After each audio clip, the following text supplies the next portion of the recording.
Hi guys, welcome to Abinfo. అమ్మకానికి double బెడ్రూమ్లో double golmaal. ఇది వచ్చేసి సిద్దిపేట జిల్లా రంగదంపల్లి గ్రామానికి సంబంధించిన డబుల్ బెడ్రూమ్ అండి. అప్పటి బీఆర్ఎస్ ప్రభుత్వం అలాగే మాజీ మంత్రి హరీష్ రావు ప్రత్యేక చొరవతోటి దాదాపు సిద్దిపేట పక్కపంటి 2424 ఇండ్లు అయితే నిర్మించడం అయితే జరిగింది. అయితే అప్పుడు లబ్ధిదారులకు 2324 ఇండ్లు అయితే పంపిణీ అయితే చేశారు. ఒక 100 ఇండ్ల వరకు అయితే వర్క్ అనేది కంప్లీట్ కాక పంపిణీ అయితే చేయలేకపోయారు. అయితే ఏదైతే 2324 ఇండ్లు అయితే ఏవైతే ఉన్నాయో అలా చాలామంది లబ్ధిదారులకు అయితే పట్టాలు అయితే అప్పుడైతే ఇవ్వలేదు. అయితే పట్టాలు ఇవ్వకపోవడంతో లబ్ధిదారులు ఎవరైతే ఇండ్లు పెండింగ్ ఉన్నాయో వారికి ఎవరైతే డబ్బులు అయితే ఇచ్చారో, అంటే వేరే ఎవరైతే లబ్ధిదారులు కానీ దళారులు కానీ ఎవరైతే అక్కడ ఎంఆర్ఓ గారికి అలాగే అవుట్సోర్సింగ్ సిబ్బందికి అక్కడ అధికారులకు ఎవరికైతే డబ్బులు అయితే ముట్టజెప్పారో 1 లక్ష నుంచి దాదాపు 3 లక్షల వరకు వారికైతే దాదాపు 450 డబుల్ బెడ్రూమ్లు అయితే అమ్మడం అయితే జరిగింది.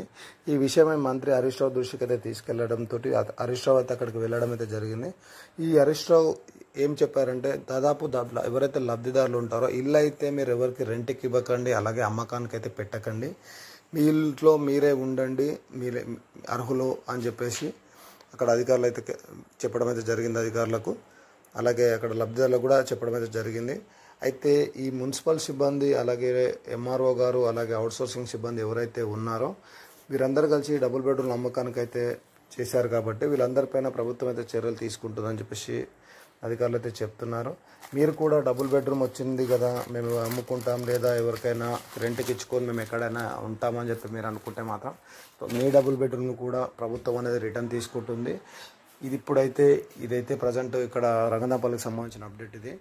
అయితే ఇక్కడ చాలామంది అయితే అప్పుడు పట్టాలు తీసుకోలేదు అనమాట. అంటే ఎలక్షన్ అప్పుడు బిజీగా పంపిణీ చేశారు కాబట్టి ఇక్కడ చాలామందికి అయితే పట్టాలు అనేది ఇష్యూ కాలేందున వలన ఎవరైతే డబ్బులు కొత్తగా ఇస్తున్నారో అధికారులకు వారికి పేరు మీద కొత్త పట్టాలు ఇస్తే డబుల్ బెడ్రూమ్ అనేది అమ్మకం అయితే జరుగుతుంది. అక్కడ ఇదైతే సీఎం రేవంత్ రెడ్డి గారు మాత్రం ప్రత్యేక చొరవ తీసుకొని అక్కడ ఎవరైతే లబ్ధిదారులు ఉన్నారో వారికి కేటాయించాలి, ఎవరైతే అనర్హులు ఉన్నారో వారిని అయితే ఏరివేయాలని చెప్పేసి అక్కడ నార్మల్ అలాగే లబ్ధిదారులు అయితే కోరుకుంటున్నారు.